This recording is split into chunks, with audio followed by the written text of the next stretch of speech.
Broadcasting from the business capital of the world, this is the Podcast Business News Network.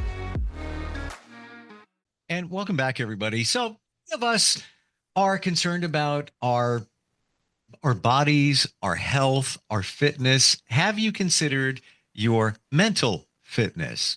We're going to talk about that today, but especially for anybody that is an executive. Let's say you lead a team, you own a business. Let's say that you're in charge of a nonprofit. We're going to talk with somebody today that can totally support you as a coach in all of these areas and so much more. Going to get a lot of insight today from Carey, and she joins us today on the program. How are you doing? I'm good. I'm real good. I got to dig right into those two words because I can't believe I've never heard those two words, mental fitness. I have an idea what they might mean, but I'm not really 100% sure. How would you define that? Your capacity to face challenges with a positive mindset rather than a negative mindset. So that's really what it is in a nutshell. But to go into more depth in it, what they've done is they have had a lot of research that they've done, and they've realized that we have two parts of our brain that really at times can really mess us up. And the left side of the brain, where the limbic system is and the brain stem, is really that area of the brain where, you know, all those self-doubts come into play, and where, you know, when you are nervous or upset and it wakes you up in the middle of the night and you're saying, oh my gosh, I'm so anxious about this meeting that I'm going to have, and how am I going to handle it? Or you're going to have a difficult situation with a difficult conversation with an employee, or you have a teenager and you're struggling with how to handle a situation with them. Those are all things that come up, and we call that our saboteurs. And our mind is really self-sabotages us. And what happens often is that we ruminate about those negative feelings. And when you're doing that, nothing positive happens. You're not able to really be strategic or figure out a plan on how to handle the situation. Because that part of your brain, it's just all those negative thoughts and fears, and they'll just keep you going and keep you spinning. So what you want to do is you want to start using the right side of your brain, which is where we learn how to be strategic, we solve problems, where all our happiness comes from, and all those positive thoughts. So it's really a different way to look at things. And what's really great is that they've done a study, like a huge study, like they studied over 500,000 people. Wow. And worldwide. And they found that the left side of the brain, sometimes there's a muscle there, and you can weaken it so that all those negative thoughts don't affect your life. So the goal with mental fitness, or positive intelligence, to put it a different way, is really your ability to weaken those negative thoughts and increase the positive ones. And when you're able to do that, what happens is if you're a leader, you can be at peak performance, okay? Your relationships are stronger. Your well-being is better. I mean, overall, you're happier. So interesting and so important that this Absolutely. all is. And I get this visual of when you're dealing with a challenging situation, no matter what it is, the situation is in your mind, and it's just bing, bing, bing, bing, bouncing all over the place, and you can't even get a grip on it. You're just trying to figure it all out.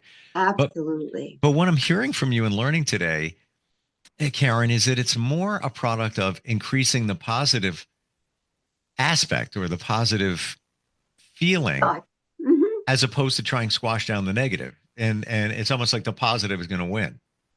Well, when you weaken those negative thoughts, that muscle that's on the left side of your brain, automatically the Hmm. right side of your brain strengthens. And this, yeah, and I want to give a plug for the person who created this because he's an awesome man. His name is Shirzad Shamin, and he wrote Positive Intelligence. And he's the one that did all the research. He went to the same coaching program I did, and he's really amazing. And I have seen, even for myself personally, when I went through the program and the training, I saw how effective it can be personally for myself. Hmm. And I've had clients that have really improved their well being and their mental health because of that. Wow. It's really exciting. And then what the program does, it allows you to really, it's sort of like mindfulness, but it's different in the sense than like we have meditation, we have all these different types of things that we can use, different tools that we can use to help us. But what's really nice about positive intelligence or mental fitness is that Shirzad has created all these like 10-second exercises that you can do while your eyes are open. Okay. Um, and you can do it anywhere. Like if you're in a meeting and you're stressed because of what the facilitator is saying, you can do some of these things and sort of get a hold of your emotions and not be a wreck. Hmm. So it's really good. I did them, but I guess I didn't do enough of them because when I started, I was really nervous. But it's really, Every situation is different, I and know, I I don't know those techniques, but I've heard of other ones that you can do even in a meeting, right down right. to the most simple thing ever is intentional breathing. Nobody's going to Yes, know you're doing it. And it's absolutely. scientifically proven that it resets. Then, of course, there's tapping techniques that your hand could be underneath the desk and you're tapping to deflect what's going on so that Right. you can get a better grip on what's going on. Um, Yeah. Question about mental fitness. Now, Uh-huh. this is something, a learned skill. And as we said, there's a lot of different techniques involved in that.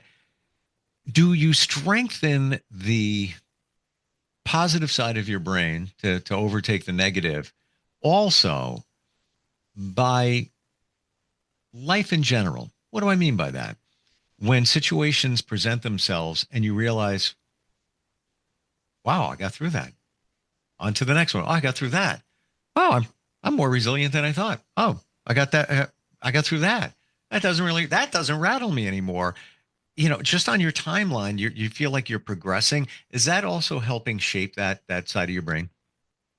Yes, yes. But I think that one of the things that we all need to realize is that that left side of our brain is always been there, all that fear. And an example of it, because some people will say, well, I really need stress to get me motivated to do what I need to do. And I would say to them, okay, if that's true, what do you say about the stress if you put your hand on a hot stove? Hmm. That's stressful, right? Now, and it's stressful, but it's only stressful for a second because you remove your hand or it'll burn up, right? Right. But you don't want to leave it there. So the stress that you are feeling like you need, it just really needs to be an alert system for you. Something that happens really quick and you like recognize it, you go, oh, that's my saboteur. That's my brain sabotaging me. So I need to stop. I've recognized it. I need to stop. And now I need to think about, doing, like you said, you could do some breathing exercises. There's a whole program of different things that you can do.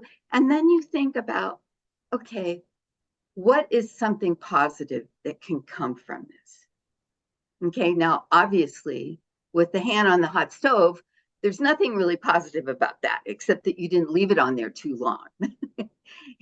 But for other things, and I'll give you an example of a tragedy that's happened in the 80s. If you recall, the lady whose daughter was killed in an accident with a drunk driver. That was a tragedy. That was horrible. The girl was 13 years old. But the gift in that scenario is that the mother created MAD, Mothers Against Drunk Driving. Mm. So that was a gift for her. And there's many of those kind of things. That's a really sort of a famous one that everybody has heard of. But there's all kinds of little gifts. People have failures, and sometimes they will just go on and have all those negative thoughts about themselves, thinking, oh my goodness, I'm stupid, I'm no good, on and on and on, instead of recognizing that you failed. Okay, it's not a good feeling. But then think about, like, what good has come from my feeling? Maybe it's so you can help someone else. Maybe you need to work on one aspect of that to make you a better coach or a better leader. But we tend to not do that. We tend to stay focused on the negative. We're born that way. That we're born that way, and absolutely. I look at your here. You are 2 years old, and everything they say comes from your childhood. Here you are, you're 2 years old. You walk up to the kitchen table. You can walk. Wow, wonderful! I'm going up the kitchen table. Oh, look at it there. Salt shaker, pepper shaker. I'm gonna pick those up. This is gonna be great. I'm gonna play with these. And what's the first thing you hear? Put those down. Put those down. Right away, there's a negative, and there's other things. So I think maybe that's part of our upbringing, that we gravitate to a negative side. They even say that one of the first memories, if you think about the first memory you have as a child, it's probably a negative memory because it's there to protect you. So you forget about all the good ones. Absolutely. Absolutely. Yeah. Yeah. It's, I will say in my journey, what you say resonates. And I used to be, more on the negative side. And then I started realizing how fast you can turn it off. I was driving in today. There's something confronted. Yeah, I was confronted with something, a situation I'm thinking about. I'm like, oh, really? Oh, man. And I'm thinking about it. And where normally it would last a day previously, before I started doing the work, if you will, it lasted maybe, I don't know, 10 minutes. And it was out of my head. And I'm not even thinking about it. One important note, this potential negative situation hasn't even presented itself. I'm thinking, no, it hasn't. It hasn't. Think about how much time you waste. There you go. 10 minutes. Yeah, it is worry about it when it shows up, if and when. And they also say, and they do this research study poll, if you will, every couple of years, that 92%, 93% of the things that we worry about doesn't even transpire, doesn't even take place. You're just literally wasting time and energy on it. So I did waste 10 minutes on it today. And if it happens to go down a negative road and it's business connected, I'll deal with it then. And you know what? Then I will look at it as an opportunity to maybe put some fire under my butt and move in another direction, to whatever it might be. But I don't want to be that person that gets called out. Oh, Steve's the one with the rose-colored glasses. The glass is half full. Look at that. Be real. I don't look at it that way. I look at it as an opportunity. And in my experience, we're here to learn. We're here to learn and teach. What are you doing today? You're teaching us. We are learning. We pass it on. It's Yeah. those two things. That's why we're here. So when something goes unexpected, there is a lesson in it. If you look for the lesson, might not be easy, but it's in there. Oh, and sometimes the lesson doesn't, or the gift, you don't even see it You for don't see it. another week or two, Yeah, yeah. or a month. Or for a long time, you might Yeah, not see it. absolutely. But then there's some things that we have to realize that if we don't have control over, we just need to accept them, Yes. because it's pointless to spend all that energy to worry about them Yes. Yeah. when there's nothing you can do about them. And really, the goal is you spent 10 minutes. The goal is really when you hear that negative thought or you have that negative thought, you spend 1 second. So you become aware of it immediately and you immediately change that thought. I find in doing this kind of work and learning from people like yourself that time, 10 minutes could have been 10 hours, could have been 10 days previously. And that time gets shorter. So as time goes on, same type of situation, I might only think about it for 4 minutes, and then it's out and I'm gonna worry about it.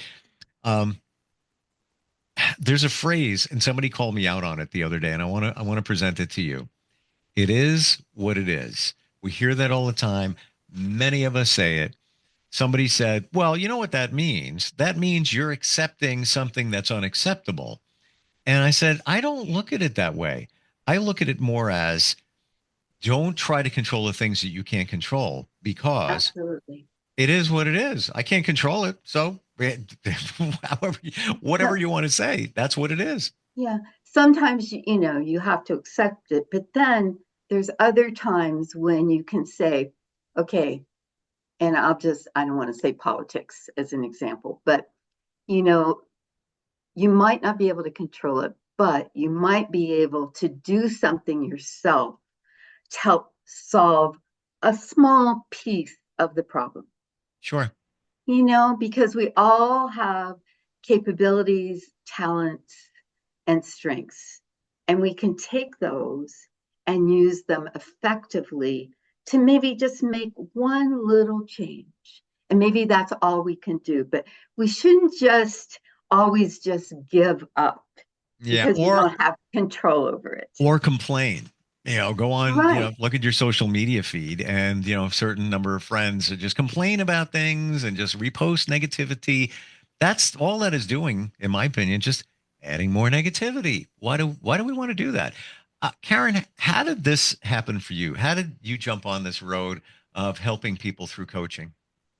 Well, I was an executive director of nonprofits for 32 years. And Wow. actually, of those 32 years, 28 of them were working with victims of domestic violence, sexual assault, and child abuse.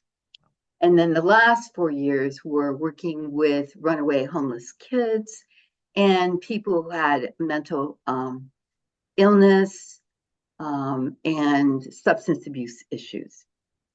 So when I started, I wanted to help people.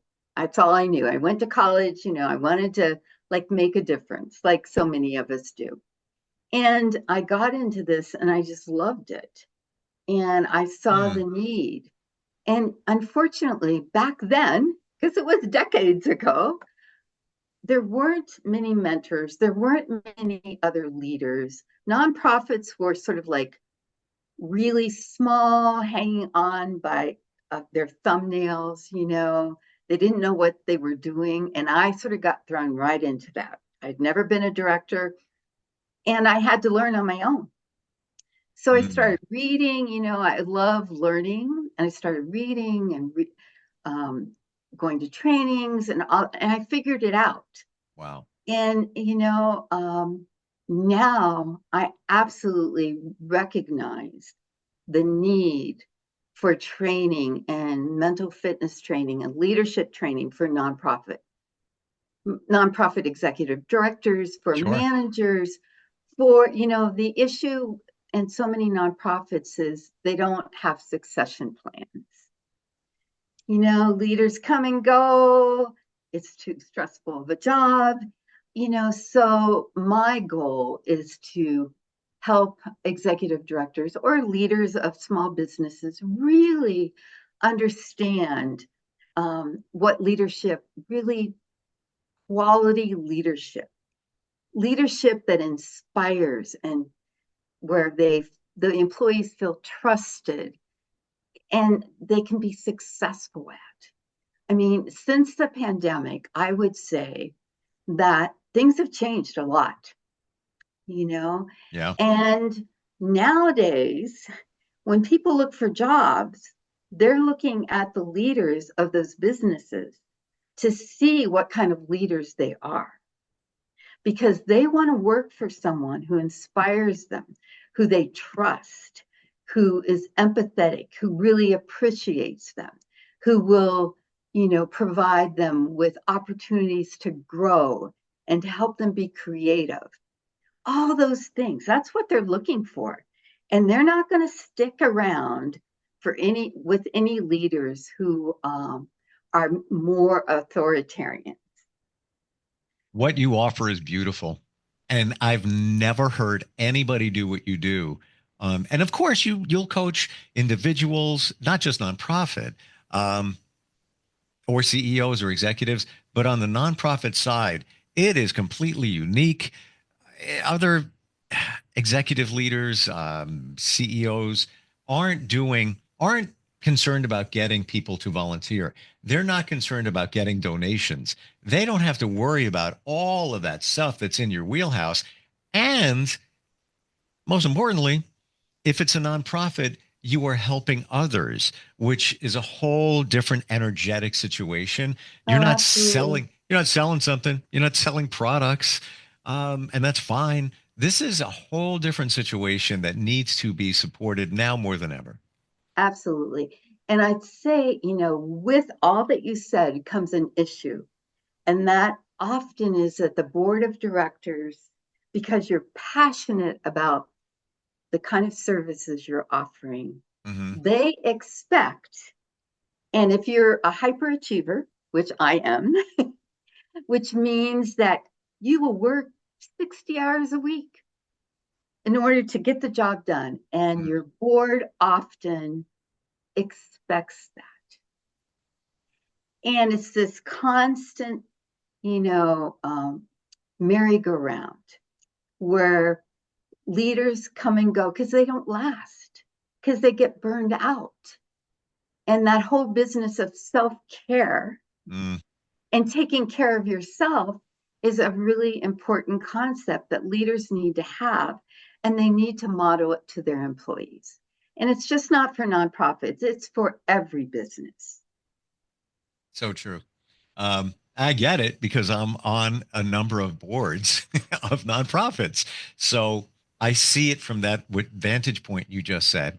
And it's so Mhm. easy for people on a board to look at leadership. I'm just going hypothetical here, but I see where it can happen where you might look at the leader and say, why are we doing it that way? Or you might say to yourself, why is that happening? Why? A lot of times they don't understand what goes on, the pressure that is there. And again, when you're a nonprofit is there to help others, typically. That's it. It's Absolutely. different dynamic, Mhm. and different responsibility for all, especially the executive leader. Um, wow. Learned a lot today from you. Oh, well, good, good. Keep Especially the left and asking. I love this stuff. me too, because I'm fascinated by how the mind works and especially the left and right brain. Um, Mhm. my biggest regret in that regard is I should have taken psychology in school. I didn't, and it's never too late. But No, it's not. when I was younger, I didn't realize the fascination there and what's going on and how we can navigate that to our best advantage. If somebody is looking to truly survive, not just survive, but thrive in life, how do they Mhm. connect with you? How does that whole process work, Karen? They can either email me. Um, I would also suggest that they get on my website because I have a whole section on of blogs that I've written about mental fitness. They can email me, they can call me, any of the above. And I would say this, that what I usually do is I have a minimum of 6 months that I work with people. A lot of my clients, I have the long timers that stick with me, that have been with me for years, and their life journey, I've been a part of it.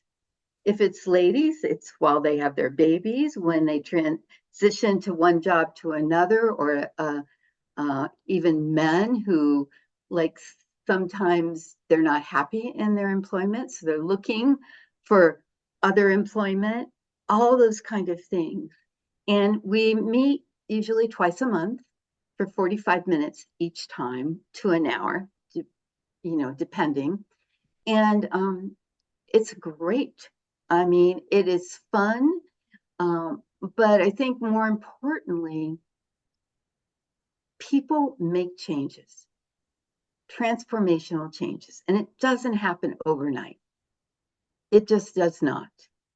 And I'm not always a good fit for every single person, but I give people the opportunity, I give them space, and I ask them powerful questions to help them come up with their own solutions. Because I believe that people are resourceful and know the answers, but often we don't take the time to figure it out because we have busy lives. We're fathers, mothers, we have businesses. I mean, it goes on and on. We volunteer. And the last person that we think about often is ourselves and what we need. And coaching is really an opportunity for someone to say, oh, this is about me. What do I want? How can I make my life better? So it's a really nice opportunity for someone to do something for themselves. Love it. I'm on your website now. Okay. The amount of the resources are amazing. I was a stickler saboteur. Okay. Oh my gosh, I'm a this is me. hyperachiever. Right? Yeah, and I've let a lot of that go in the last 4 to 5 years. Yeah. How? Because I did what they call the work. That's it. You're back to it. Working on it, realizing it, making those changes where the limiting beliefs are and were. All I can say is it is so liberating and offers such freedom when you figure those things out. And I'm sure there's so many aha moments that you have with people that you work with. Oh, Where, absolutely. like, especially the long timers, as you said, that if they look back a few years ago, their lives are radically different because they figured out what they're doing. Not that they were doing anything wrong, but they maybe doing wrong by themselves because they had so much more to give, but it was inside of them. They were holding it back. We're out of time. I could just keep going. Oh, really? Yes. Yeah. Oh, We're actually okay. overtime, but I don't really care. Fantastic talking with you again. Share the website with everyone. Sure. It's thrivecoachingandconsulting.com. And you spell it out. And, you spell the whole thing out. Gotcha. Again, what you offer just alone for nonprofits or people involved in them is amazing in terms of how valuable it is. I've heard of lots of coaches in all different capacities. Never that. And well, let me just share with you that positive intelligence has only been around since the pandemic. Yeah. That's when it started. All the research was happening prior to that. So it's really very new. And I'm lucky and feel really fortunate that I was able to get in sort of on the ground level of it.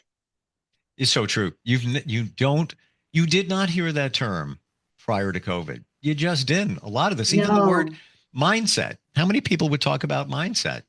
I know. You know, but Absolutely. it's everything. It's everything. And Sure I'm, is. I'm gratified that people are finally realizing that this stuff is out there. Help is out there. I wish I knew, it would have taken me less time to figure this all out had I known, somebody like you exists. I never even thought about Yeah. contacting a coach. Wonderful talking with you, Karen. Thank you so much for being here. And so much more to talk about next time we get together. Absolutely. And I would say, don't just survive, thrive.